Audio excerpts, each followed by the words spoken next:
Welcome to the show. My name is James Nielsen Watt, and in this show, we interview interesting, inspiring, and successful people so you can learn the secrets to success and can play the game of life, business, health, and happiness better. And the philosophy we take here is if I'm leveling up my game, you get to level up yours as well. So get ready to listen to some inspiring people who have figured out how to have success in all areas of life. Health, happiness, wealth, business. We're going to be interviewing them in this show so that you can learn the secrets to success that they share with practical advice that you can take and use today. So if you enjoy the show, please subscribe, please leave us a review, and please share it with your friends, because if I can help you and you can help others, then we can help more people together and we can all level up our game together. My guest today is Todd Brown, a direct response marketing expert and founder and CEO of Marketing Funnel Automation. He's worked with some of the top entrepreneurs and business minds in the world, from Rich Schaefer and Jay Abraham to Clayton Makepeace, John Carlton, and many more. With clients in over 33 countries operating over 65 different niche markets, Todd has helped his students engineer more 6- and 7-figure funnels than any other expert online today and mentored them into some of the most well-known internet marketers today. His agency has created the promotions behind some of the biggest direct response marketers and companies online, and I'm super excited to have him on the show. Welcome to the show, Todd. Excited to have you on and chat shop. Yeah, I'm excited to be here, man. Looking forward to it. So tell us about you. What's your backstory? How'd you get started? So many moons ago, many years ago, I went to school for nutrition. So graduated with a degree in nutrition, and I ended up going into the fitness industry. So I graduated with this degree in nutrition, went into the fitness industry, was working for a health club, started doing like nutrition consults for them many years ago, and ended up kind of staying with them long term. Well, while I ended up being moved over into like the personal training department of this company. This was a company that owned multiple health clubs in New Jersey in the States. And they put me into the personal training department, and then I was running the personal training department. Well, at the time I knew nothing about branding, direct response marketing, nothing like that. I got a direct mail piece in the mail that was offering this training program on direct response marketing for fitness professionals. So I bought it and started going through it and fell in love with this idea of direct response. Really fell in love with, at the time, this idea of salesmanship in print and being able to, duplicate the reach of a sales presentation in print. And so I immediately called up the guy who created the program, and I said, "Hey, who did you learn from?" And of course he said, Gary Halbert and Dan Kennedy, the legends of the godfathers of the whole direct response kind of, or information marketing movement.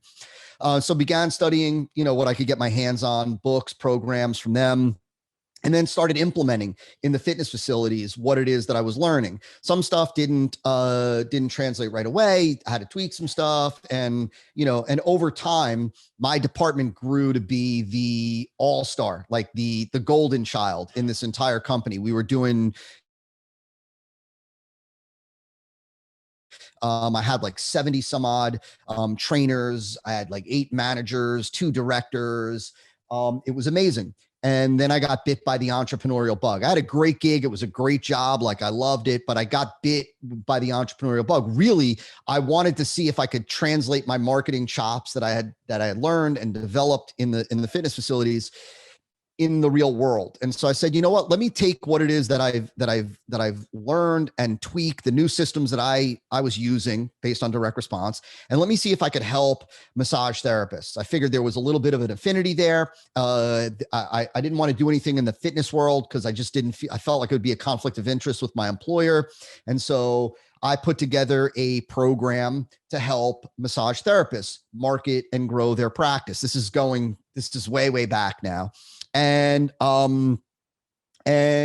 eventually over time it started selling and more. And then eventually, it equaled my income from my job. And so I decided to leave and go full time. I did that. And then over the years I started helping. Period of time I was working with chiropractors and doing the same thing, helping them market and grow their practice. And then somebody had asked, this is the long version, and so if you want to cut any of this out, if you want me to stop, you let me know. But I had met people in the online marketing space, and they asked me to do like a webinar on like a web class, or actually it was a teleclass, it was a teleseminar. This was before webinars, teleseminar, I believe.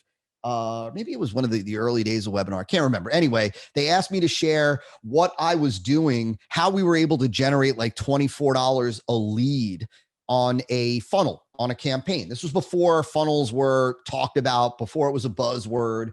And so I did.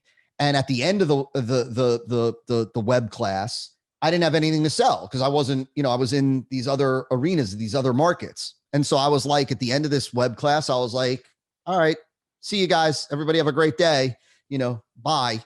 And that was it. Literally 20 minutes later, I get a text from like my buddy's, the guy who I did the thing for, his partner. And he says to me, people are pissed. And I was like, what I'm thinking, did I say anything that I wasn't supposed to say? Like, what's the deal? And he was like, no, he's like, they're mad that you didn't have something to offer. Which is the first and only time that has ever happened to me. Like never, like, of course, the time I have nothing to offer is when everybody's like, and so I decided, after much thought, I'm like, you know what? I'm going to put together a training program on how I design campaigns and funnels and what we're doing to create the marketing messages and how we're getting attention and how we're converting that attention into engagement and how we construct our offers and all that jazz. And so then like 3 months later, got back on, we did another follow-up web class. And at the end of that web class, I offered this program and, and it sold out before the end of the web class. And that was my entrance into helping entrepreneurs. And then it just grew so big and so quickly that I got rid of my other businesses and the rest has been history, man. And so that's how I went. Like that was how many that was the fast. Like that transition point of now, like I got rid of the other businesses. I'm now just in this marketing. I think about like maybe about 7 years. That's interesting. It's interesting. Yeah. So about 7 years ago, I started working with, entrepreneurs. Today, I mainly work with entrepreneurs in all kinds of businesses. So some professional services, some e-com, a lot of coaching, consulting, course creators, trainers. Mostly I work with folks that are, $1 million and up. And so at least $1 million. We've got some clients that are just, behemoths, $120, $130 million a year. One of my clients has is $1.5 billion direct response company. But so I'm not, I work with folks that get direct response, understand it, and they're really looking to scale their acquisition, their back end, all that stuff. 7 years ago, I had just graduated chiropractic college. And I was in the middle of my first sort of place where I had to get clients. And that's where it all began for me. I was working in a practice where I was learning clinical things, but they had no idea what they're doing with marketing. And so I didn't have any clients and I was hustling at farmers markets and things like that, trying to meet people. We ended up leaving and pursuing big jobs in Australia, and the practice was going to close. And so they flicked it off to us and we got a good deal for it. But I was basically buying nothing because they were all my clients anyway. And excuse me. And then I had to get into this whole world of marketing and stuff because I went, well, shit, I've got a loan. I got to pay things off. And when I feel pain, I go. And within 3 months, we tripled it. 6 to 8 months later, we had a second practice. Within 2 years, we'd done $1 million in revenue. Fast forward to now, it's interesting, same kind of journey, right? I did it and figured it out. And then I'm back. I was part of seminars and people were, I was telling people what I was doing and people were asking me like, what are you doing? How are you doing this? How are you doing that? And I had this I had this sort of this weird block. I was like, well, this is easy. Like, why don't people get this? And everyone was asking me questions. I'm like, it's not that hard, guys. Like, just go and do this. And I didn't realize how valuable that information was until I started showing people, and then they started getting results. But my first stint in it, in the coaching space, I just had a baby, and I said, I don't want to work anymore. I'm sick of being in practice. I'm sick of dealing with people's problems who don't want to listen. I got to do something different. And I told the wife, you know, I want to make, if I made 100 grand, can I leave practice? And practice was making more than that, right? But I'm like, if I did that, can I leave? She was a practitioner as well, ran the practices together. And she said, yeah, sure. Within 2 months, I made 100 grand cash. And I said, can I leave? And she's like, oh, not yet. And only recently left, maybe 18 months later, and was doing over 7 figures by that point. But the funny part is, when I started, I charged $300. And one of my clients, I made them 60 grand, and they didn't want to continue with me in my mastermind where I was just coaching them. And it was like $200 a month. And I realized at that point, I was like, something's broken. And then I started getting connected into this world of online marketing, et cetera, et cetera. And now we charge, 10K plus to work with us, and our clients get even better results. But I think it's kind of funny that, you have this progression where you just get interested in something, or you get obsessed about it, you figure it out, and suddenly it's this thing that people want, but you don't realize, right? Like, you had nothing to sell. Everyone's looking at you like, I want your thing. And you're like, oh, cool. Catch you later. So I know that. I know that well. No, that's funny, man. You know, it's, you said so many things that resonate with me. First of all, I think, I think most of the most successful entrepreneurs I know, they at one point or another were obsessed with learning, mastering marketing, mastering copy, mastering offer creation, right? It wasn't like a side hobby that every now and then they studied. They were obsessed with it. And so I mean, hearing you say that, it doesn't surprise me that you've gone on to achieve the success that you have. And I think, it's also never ceases to amaze me still to this day, after almost 2 decades in this world of direct response, how there are some entrepreneurs, man, that make decisions about investments as if it was an expense. They don't look at the ROI. They don't look at the return. Like the thought that, somebody was, you made somebody 60 grand and they weren't willing to continue at $200 a month is just ridiculous. Right? For us, it's ridiculous. They were probably thinking about like $200, like, my gosh, for $200, I could do this, I could do that, or I don't even pay that in, whatever for cable or whatnot. And making these foolish, like, looking at investments as expenses I see that hold back more entrepreneurs than you can imagine. Like, the first thing that I think about, if I'm feeling some friction, right? Either friction because I'm not quite knowing how to do it, or what to do, or I feel like it could be going faster or easier, or I just want to learn a new thing to have an advantage, or to then master it and teach my clients. And I look at it and I go, what is the cost of not taking action here? And I've become really obsessed with opportunity costs lately. And I talk mainly because I have a lot of people that we've talked to bring into our programs, and they do that exact thing. They talk about, the cost. And I said, yeah, but you want to make an extra 20 grand a month in 6 months. That's going to have cost you $120,000. Are you okay with that?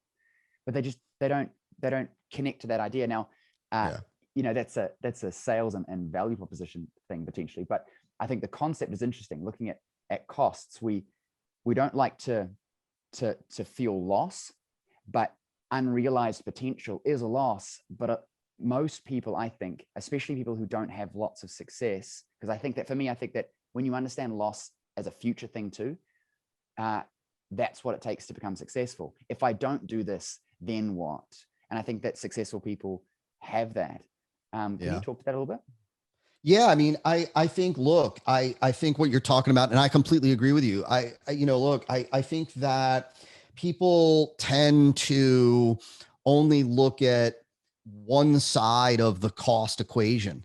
And that's really what you've talked about, right? There's this, parting with money. First of all, like, look, we can talk about, people looking at an investment and considering it a cost, like an expense, right? To me, a cost from a dollars and cents perspective is like when money goes out and there's no promise of return, right? Like it's not there. I'm not investing this into anything that I believe is going to produce a return, right? And so there is a cost, but they also don't. So they oftentimes look at things that should be looked at as investments as costs. And then they also make the mistake of not looking at the cost, like you said, of inaction or of slow action or of the wrong action. And oftentimes they also don't look at the cost of not making the financial investment, meaning the cost in terms of resources, manpower, their own time. And so I think, that you hit on something that is so important, and that is properly processing when you're making these decisions, properly processing, is this a cost or is this an investment? What's the potential return on investment? Am I making this decision based on fear? Like I see the potential for a return on investment, but I'm afraid maybe it won't work out and therefore I'm not moving forward. And also processing, what is the cost of not taking this action? What is the cost of going a different route that is maybe harder, that is more time consuming? And so I think that you're spot on, man. Yeah, I look at it in terms of okay, worst case scenario, I get one client or two clients, or what's going to be required to break even. So I learned a bunch of stuff, but it didn't cost me money. So I recoup my investment and I can put that in something else, but I learned a bunch of stuff, and I tend to make decisions like that, which is why I move so quickly. I think where some of my friends and colleagues, etc., struggle, and I notice this with clients too, who struggle because they're looking at it differently. Now, you brought up an interesting point, or made me think of it, to be honest, around guarantees and things like that. How do you feel that fits in, considering that I've noticed that the market is kind of always looking for an out? So I toy with this idea around, well, if I created some kind of crazy offer, crazy guarantee, I'll get potentially more people in, but commitment level might be lower. And then I think, and correct me if I'm wrong, I feel like in general, people are looking for guarantees as ways of having an out, especially in today's market, because everyone's trying to compete as a commodity. And so they say, well, if you don't get a result, I'll give you money and blah, blah, blah. Like talk a little bit about that. Yeah, I think so. You're talking really about a big, broad topic, right? Let's address for 1 second, and then if you want to expand the conversation into another area, we can. But let's just talk about guarantees from a pure marketing and sales perspective. So my take on guarantees in that realm is very simple. And that is this, that when it comes to crafting your marketing campaigns and your marketing messages, you're not in the business of reducing refunds or keeping refunds as low as possible. You're in the business of increasing sales. And so sometimes what that means is that you may make you may go with a bigger, bolder guarantee, right? And there's so much that we can talk about in terms of guarantees, risk reversal, things like, money back plus conditional, unconditional guarantees, a mix of the two.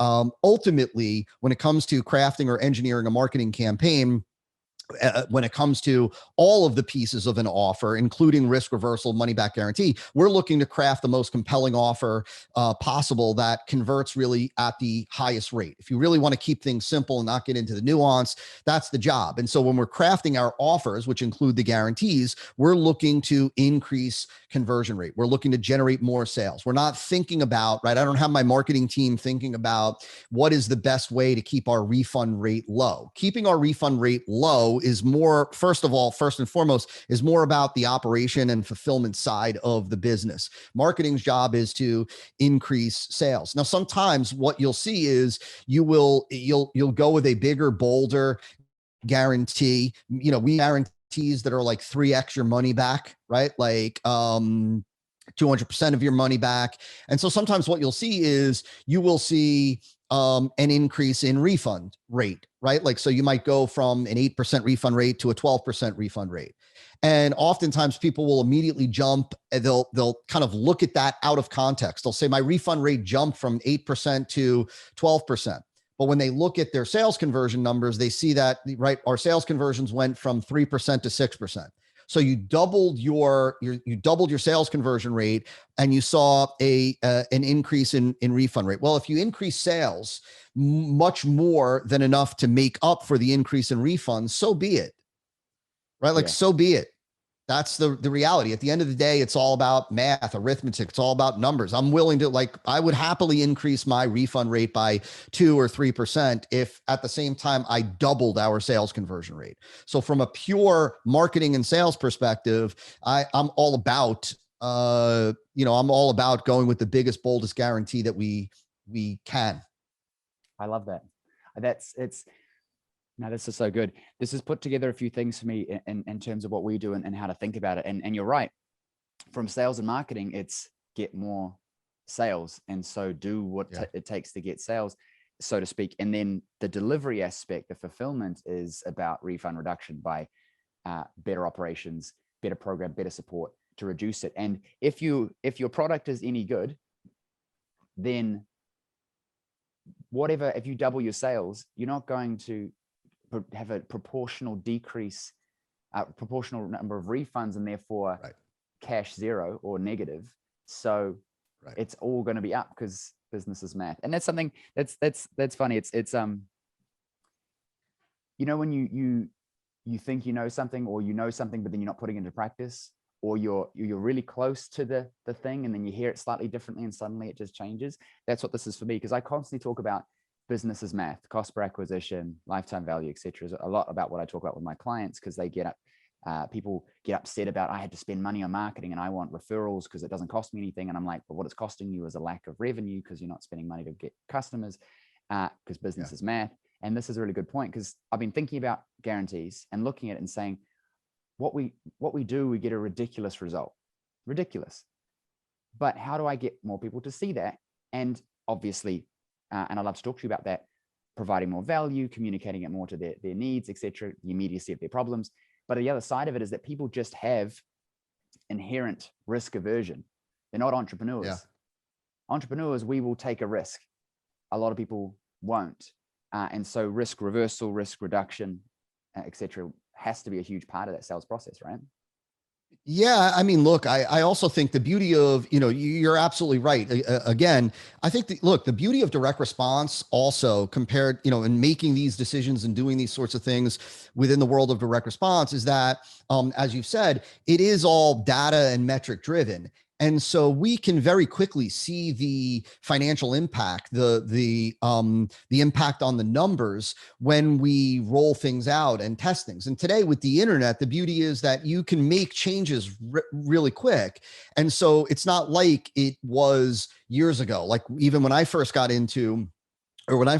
online, and a lot more people, a lot more professionals, doctors, chiropractors were doing primarily offline, right? You put up a billboard and the billboard is there for 6 months. It is what it is, right? You run a small a full page ad or a small space ad, and the ad is published. You can't change what's in the ad, but online you can run, you can tweak things and change things rather quickly.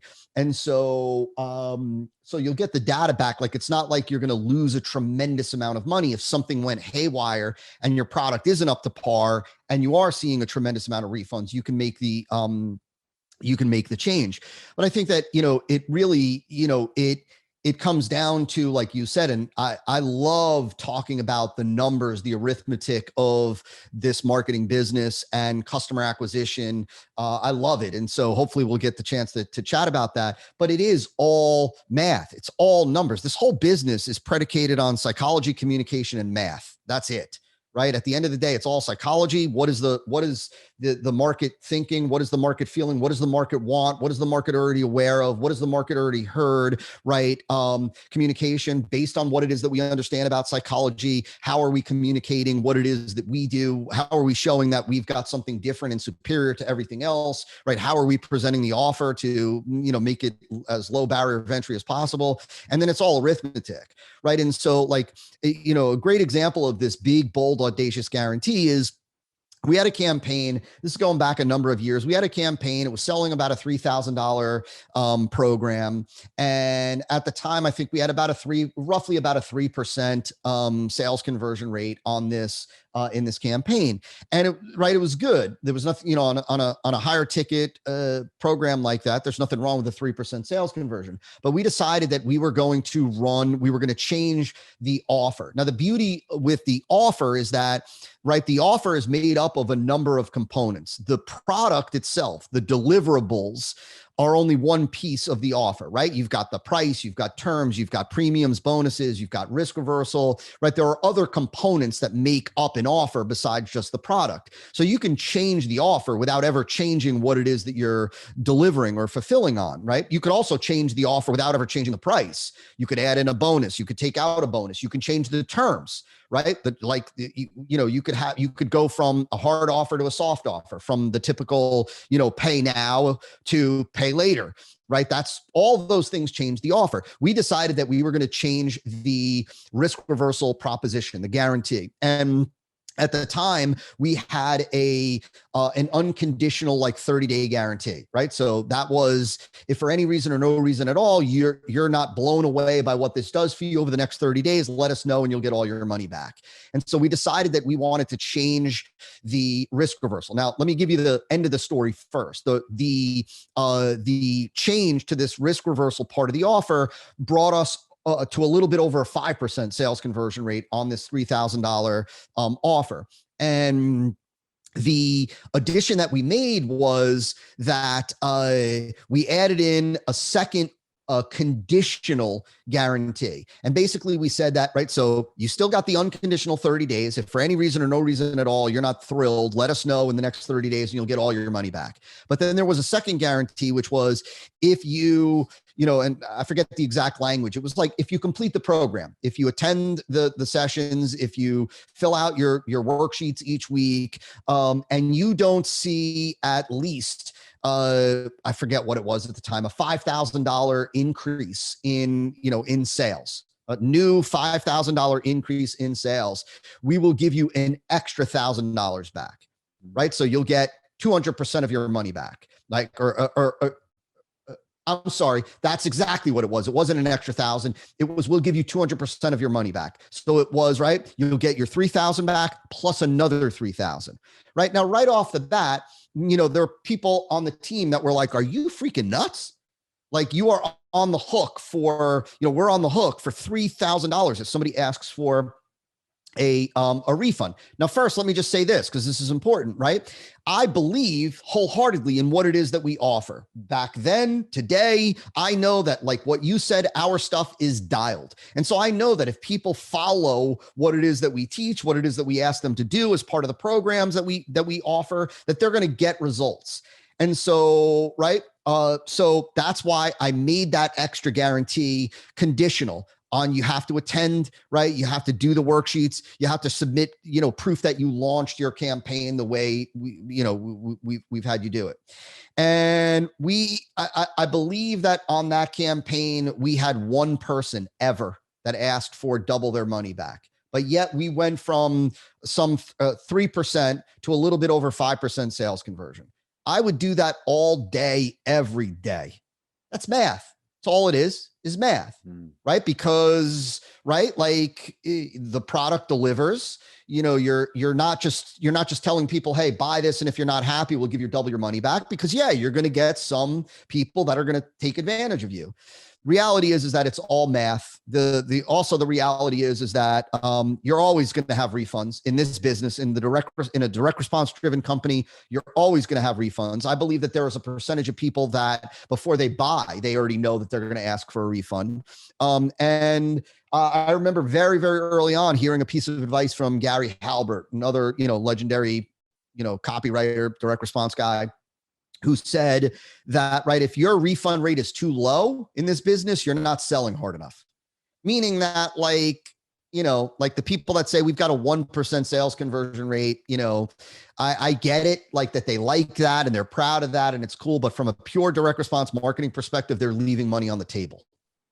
Well, I've heard that in the context of selling, people talk about I've got an 80% conversion rate on high ticket selling on the phone, and my brain says you're not talking to enough people, because if volume supersedes your conversion rate, talk to more people, you'll get more volume of sales at a 20% conversion rate, but you spoke to 10 times as many people, then higher percentage. But there's clout stuff with this, right? But I like that with refunds too. It's like you should be selling so hard that you get so many people in that you get refunds from people who weren't committed, didn't get a result because you just, et cetera, because if you are good at the delivery, then those people will be happy when they do come in. And most people don't make decisions because of fear. So if you can overcome it, push through it, they then actually go and do it, they get a result. And some of my best clients have done that. I pushed them, they borrowed money off their mother, they've come in, they 10x their practice.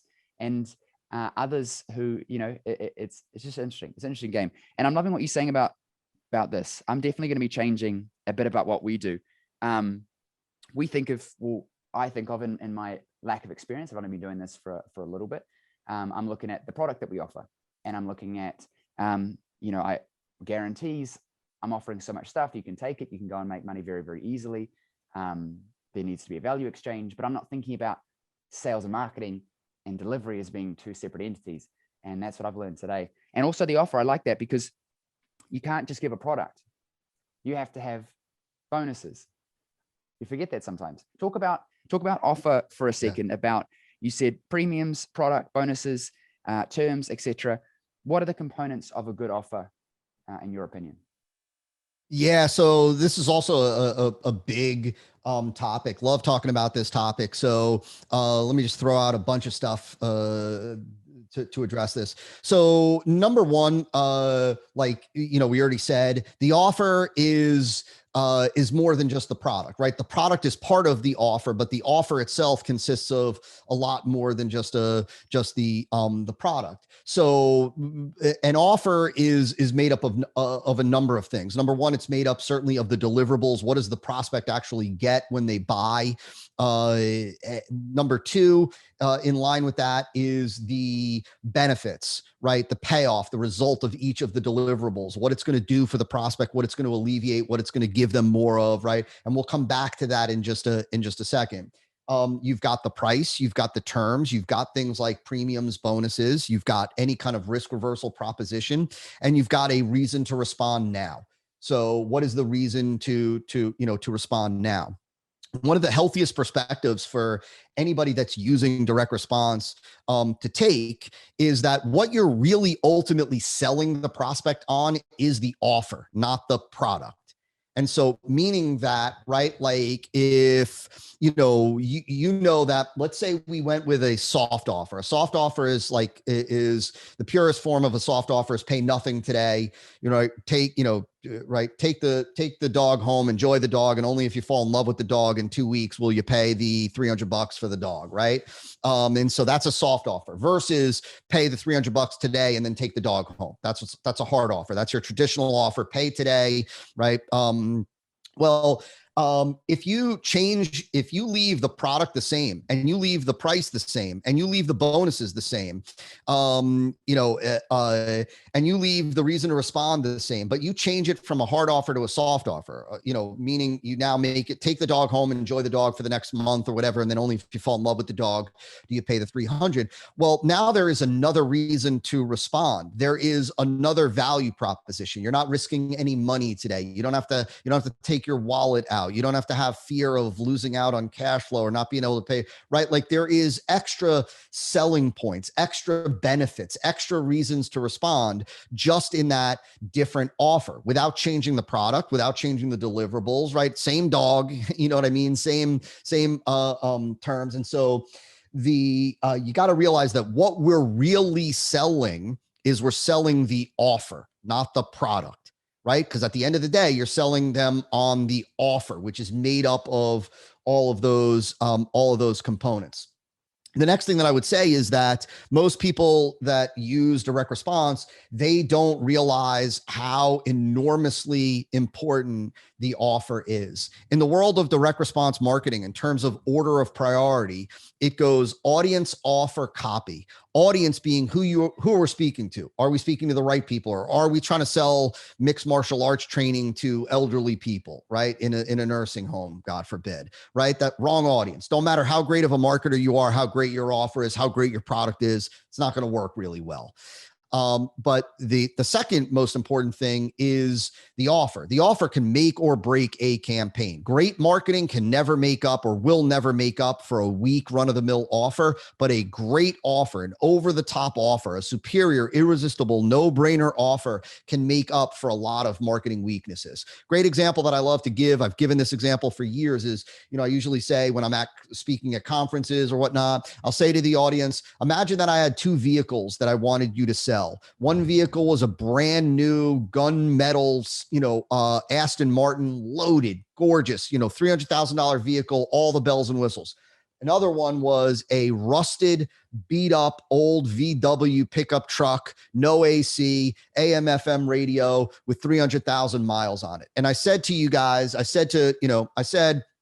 I'd like you to sell each of these vehicles for $50,000 a piece. Well, the reality is that you don't need to be a marketing and sales wizard to sell the $300,000 Aston Martin for, 30 grand or whatever, right? Like the most difficult part of that whole proposition is getting people to believe that it's legit and not stolen, right? Like you don't need to be, but you need to be a freaking sales wizard to sell that beat up VW truck for that amount of money.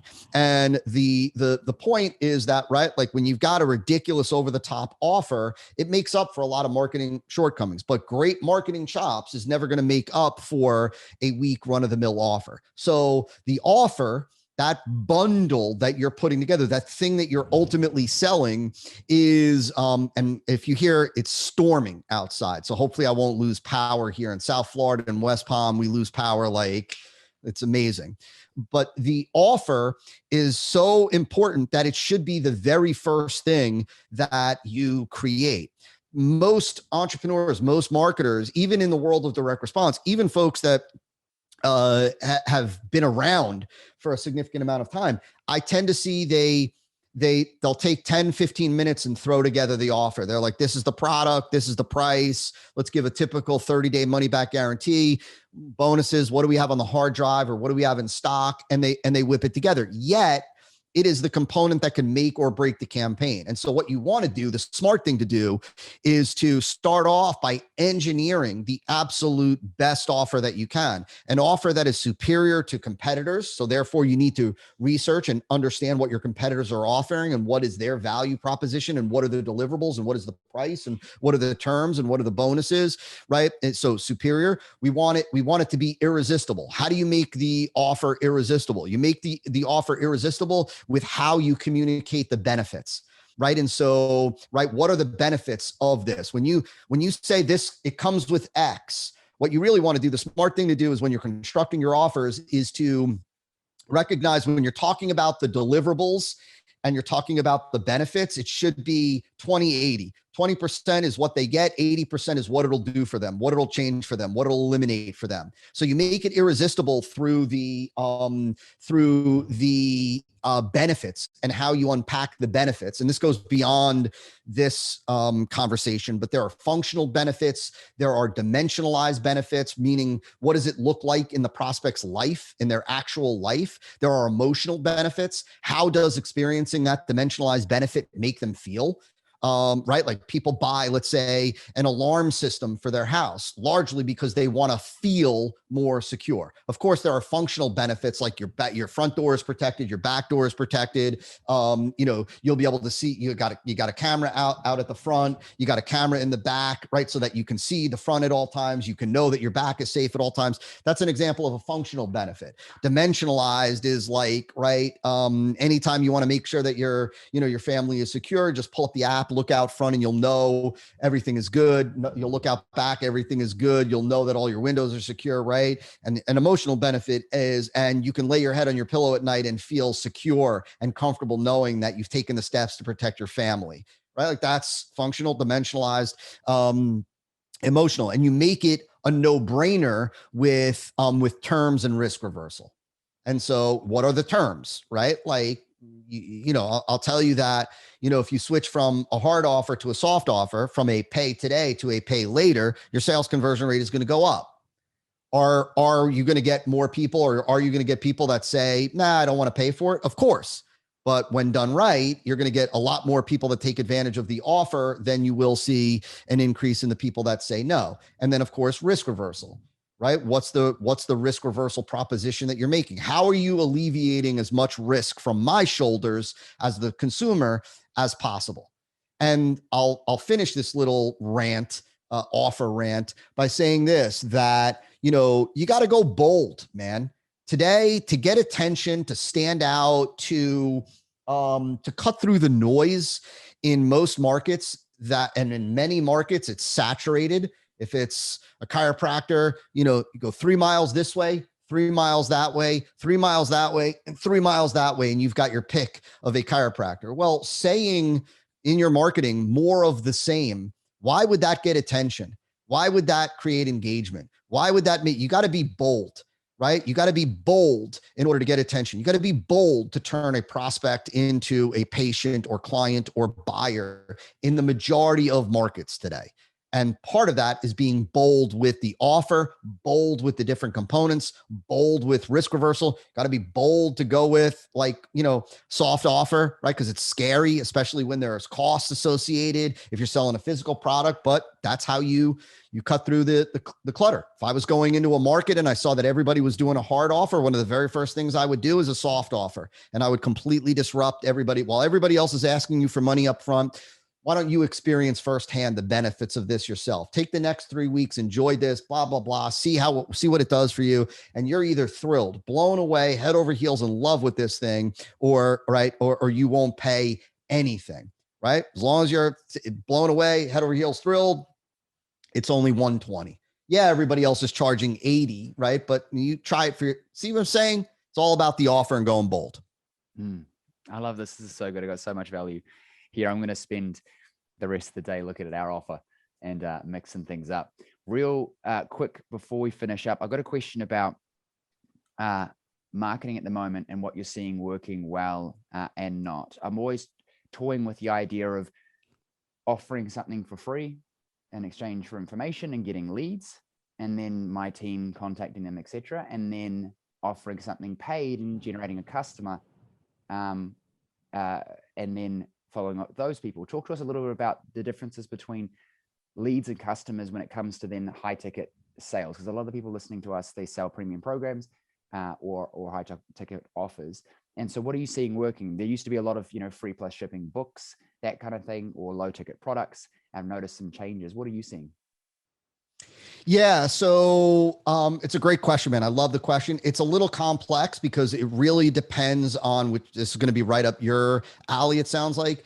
It really depends on the metrics. It depends on your performance after you generate the lead or after you generate the buyer. It also depends a little bit on in different markets, your cost per acquisition. There are different levels, right? Look, in some markets, there is a much lower, there's a low cost per acquisition, whether it be cost per acquisition for a lead. In some markets, there is where it's super competitive, super saturated. There is a very high cost per acquisition, even on the lead gen side. Well, you have to know those numbers in order to know what makes economic sense, because like the beauty of lead gen instead of buyer is quantity, right? Is the volume of people. Well, assuming that your team performs really well after post lead gen, turning them into high ticket buyers, then I would go with lead gen because I want to open the faucet. I want to open up to as many people as possible. But there are some businesses where they may not be as skilled in terms of turning leads into high ticket buyers. Well, for those entrepreneurs, especially the ones that are operating in a space where there's a high CPA for lead gen, they end up putting themselves, if they use lead gen, they end up putting themselves into a situation where they've got massive cash flow issues. In that case, what you have to do, or what they do, is they are willing to trade off the volume of people that they are bringing in, meaning they're willing to bring in less people to solve their cash flow issue, so that they're not under a cash flow crunch. And they'll acquire customers. They focus on customer acquisition. And so the value of focusing on customer acquisition is you are using that campaign to subsidize the acquisition of ultimately leads that you're then going to plug into your high ticket follow-up. Meaning that, let's say hypothetically you were using, whether it's a free plus shipping, and I don't care whether it's ultra low ticket like a tripwire, like, free plus shipping, or $7 thing, $12 thing, or even a $49, $69 thing. The aim is ultimately to be able to have the AOV, the average order value of that campaign, be enough where you are ultimately acquiring quality leads that are buyers for free. Right. So ultimately, like, look, and this is a conversation. This would be a deep conversation. Maybe we'll save for another day. But the reality is that what most people don't understand about the numbers of direct response, the numbers of the front end and the back end, is that ultimately the front end, which is turning a prospect into a buyer, is really there to do one thing and one thing only. And that is acquire the most amount of customers possible, or the most amount of buyers possible, at the right cost. Meaning that, right, ultimately the profit in a business, when in a direct response business, high ticket, there are folks that have high ticket on the front. They just go like from ad to webinar, ad to VSL, to strategy session, to high ticket. That is a different model. But the ones that are selling product as a way to acquire customers to then ascend them into a high ticket, the aim of that front end campaign, including the bump offers, upsells, downsells, anything like that, is to recoup 100% of your ad spend, recoup 100% of your CPA. If it costs you $100 to get a new buyer, right? If you spend $1,000, you get 10 new buyers, let's just say, right? Each buyer, you have a CPA of $100, meaning it costs you $100 to acquire a new buyer. Ultimately, if your AOV is $100, you're golden. Right now, the reality is we could get into some deeper numbers, meaning, right, like there are a lot of companies, fast growing direct response companies, that are willing to go negative on the front. They're willing to spend 100 to get a buyer. If their AOV is, let's say, 60 or 50, they're willing to recoup only half, right? Why? Because of back end value, because they know the 30-day value, 60-day value, and all that. But right, that is for the marketers and entrepreneurs that know their numbers, have the cash flow, and have a dialed back end. But for the majority that don't fit into that, they still should be willing to, if they have a CPA of 100 and they have an AOV of 100, meaning the average buyer spends 100, costs them 100, they recoup 100. Awesome. They're acquiring buyers, quality leads for free. Their bank account is no less today than it was 3 days ago, right? But now they've got quality buyers, right? So they've got better quality people to plug into their high ticket thing. And the reality is that they're not forced to use their back end to subsidize acquisition. In other words, they've already, the camera. Let's see here. There we go. They've already paid for the acquisition of of their buyers, right? So they're not under pressure anymore from a cash flow pressure. If I spend $10,000 on traffic one day, and I acquire whatever it is, 100 buyers, and so right, that means that means we've got $100 CPA on those 100 buyers, and let's say through our campaign, we're selling a free plus shipping, we're selling a $7 thing, but the AOV is $100. Great, man. I recouped my 10,000, but now I've got 100 new buyers, quality leads to plug in. So does that make sense? 100%. And this is the reason I'm asking is we've done both. And I've always looked at it and said, well, is there, because it, like you said, it depends on a few things. But I think that the overarching thing that I've heard is if you know your numbers, then you can lean into one more than the other. And you got to consider cash flow. It's really just, again, goes back to what it sounds like you're a pro at, man, which is it's just arithmetic, man. It's just like, all right, well, when we run lead gen, these are our numbers. This is our cost, right? This is the impact on cash flow. Like, right, when we run from ad straight to, video sales letter or long form sales letter, these are our numbers. Which one is allowing us to grow the business bigger and faster, right? Like, and there are things like, let's say like there are some nuances, right, that savvier entrepreneurs need to take into consideration. Like, let's go back to that, the going negative. I'll be quick here and then we'll wrap up. The, going negative on the front. So it costs us $100 to acquire a buyer, let's say, and let's say a buyer is only worth on day 0 to us when we acquire them is only worth $90. Right. So it costs us 100. The buyer then on average is worth $90 to us on day 0. So meaning we're going -10. So for every buyer that we get, $10 goes out of the bank account. Well, right. So the typical entrepreneur, the typical mom and pop, even typical professional doctor would say, well, why would you do that? Like, you're losing money, right? Well, of course, we know that we would do that because we know back end, right? We know the 30-day value. We know 60-day value. We know 90-day value. Maybe we see that in our business, in our practice, right? That on average in 30 days from now, the average buyer is worth another $100 to us. So we're going to get to break even and go beyond. But, and this is the thing, right? That all may be true, right? Let's say even let's say in a business, 60 days from now, we're going to get to break even. So we spend 100, we get a buyer, that buyer is worth 90. We go $10 negative, $10 goes out of our bank account. It's only $10, we say, right?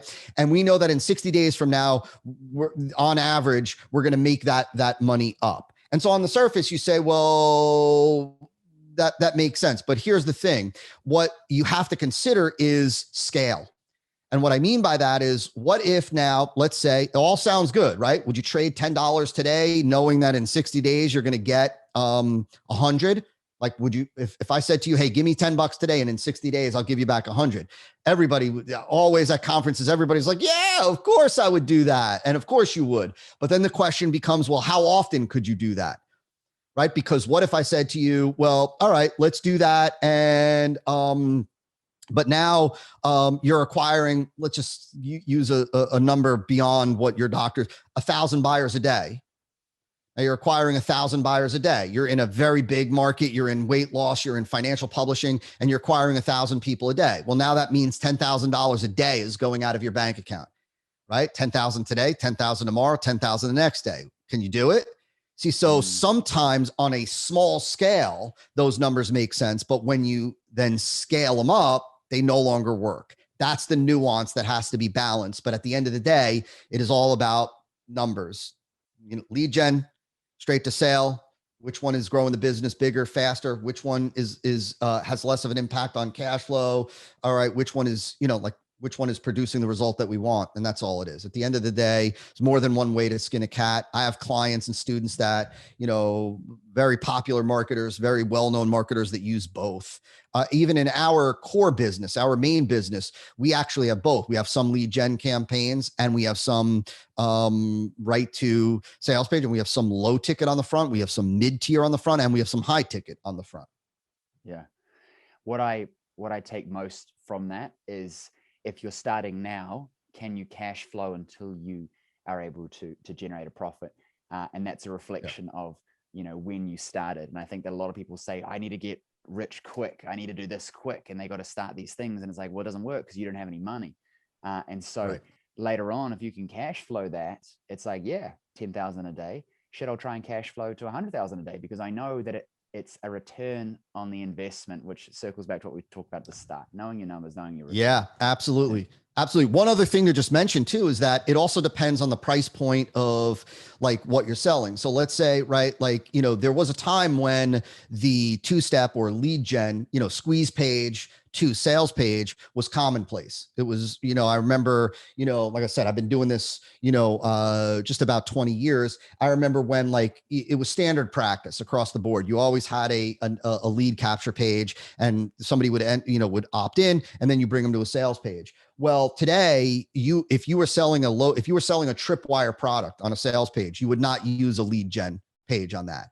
Because today, right, in most markets, with the cost of media, the conversion rate today on average for most opt-in pages, you would have a very difficult time making that campaign work economically, meaning you'd have a very difficult time getting to break even if you were, let's say, in the online marketing space, for example, which is a very saturated and competitive space based on the cost of traffic, the cost of media today, what it costs to get a visitor, which remember, in most cases, a cost of these traffic platforms is determined by the marketplace. It's like an ounce of gold, right? The cost of gold is determined by the marketplace. Same thing with traffic. It's determined by, competitors. It's determined by advertisers. And so it would be very difficult today to break even on a campaign where you're driving traffic from, let's say, a Facebook ad to a lead capture page, to a squeeze page, to a $7 product based on what it's going to cost you to get a visitor to the lead capture page, based on, right, likely you're going to lose at least half your traffic to that page, right? They're not going to opt in and you're going to bail, meaning you're taking already a fairly higher cost per visitor. Now what you're doing is if you're lucky to get a 50% opt-in rate, which is extremely high from cold traffic, right? Now you've just doubled your cost per visitor onto a sales page that now is selling a $7 product. Even with bumps and upsells, it becomes brutally difficult. And so that's an example of, at that price point, I would not use a lead capture page. At a higher price point, I would, because there's value to a lead capture page, which is that you get to control the follow-up. Whereas if you're going straight from an ad to a sales page, you don't have the luxury of follow-up outside of retargeting. And so a lot of things to consider, a lot of things to think about. A lot of people don't think about the context. It's like strategic friction, right? We're trying to artificially create opportunities for ourselves to nurture, et cetera, or to slow things down so we can have a better sales process. But I think that people just think, oh yeah, I'm going to do this because so-and-so is doing it, or this is the fancy thing. And they're not thinking about why it originally existed. And therefore, how's it going to influence things for me? Last question for me, and I love to ask everybody this on the show because I learn a lot from it. What's the most important thing that you ever learned? In general? In general, could be business, could be marketing, could be life. I would have to say, and coming to my faith, my spiritual faith was the single most valuable thing for me. And the difference maker in my life. It carries over to everything that I do, with my children, with my team, with the type of marketing that we do, with the type of products that we sell, with how we treat our buyers, with what we're willing to say, with what we're not willing to say. And so, for those folks that maybe for you, or those folks that are listening that maybe are, anti-faith, religion, spirituality, God, whatever you want to call it, I would say the takeaway can be, there's got to be something bigger and more that drives you than just, let me get up and grow this business and make as much money as I can. Well, that's great. And that's cool. And it's going to sound strange today, the money gets old. Like the money gets old. You reach a point where it doesn't really change things that much. And so you got to have something bigger that drives you every day. For me, that's my faith. That's the single most valuable thing that I learned. I love it. I love it. And I don't know how true this is, but I feel like it is, and I've heard it. Pablo Escobar, it wasn't he burning money to keep his kid warm? Yeah. Because Yeah. it doesn't matter at some point. You know what I mean? You go, well, what matters more? And I think what you said is really good. Look, I appreciate you for coming on. I know that we'll run over time. Thank you so much. Quickly, where can people connect with you online and learn more about you? I would say that they can go to toddbrown.me and learn about us. They can also go search on Facebook for our E5 Nation group and those two places. So toddbrown.me or go to Facebook and search for E5 Nation. Amazing. Thank you so much for coming on. I really appreciate you. I hope you have a safe rest of the day or evening, whatever it is for you with all the storms, and we'll speak soon. Thank you, man. Appreciate it. Thank you for listening to today's episode. Everything shared will be in the description of the episode, so you can go and grab that. Now, if you enjoyed the show and you want to listen to more, please subscribe, because every week we're releasing new episodes with inspiring people, successful people, so you can level up your game. So subscribe and also leave us a review. We'd love to hear feedback about the show and your thoughts and opinions there as well. Now, if you want to have more success, whether it's in your life, whether it's in your business, we run live trainings every single week where you can get access to me to coach you through everything from health, wealth, success, business. We're doing topics on all things that you need to live a better, more inspired and successful life. Live trainings every single week. Just visit jamesnielsenwatt.com/live and you can get access to that. Now, there's also a ton of resources that you get for just listening to the show. All of that will be in the description.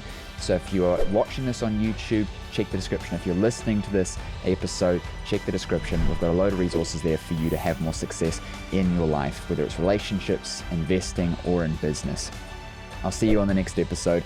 And as always, subscribe, leave a review, and tell your friends, because there's somebody else that needs to be hearing this, and maybe you're their opportunity to help them level up their game.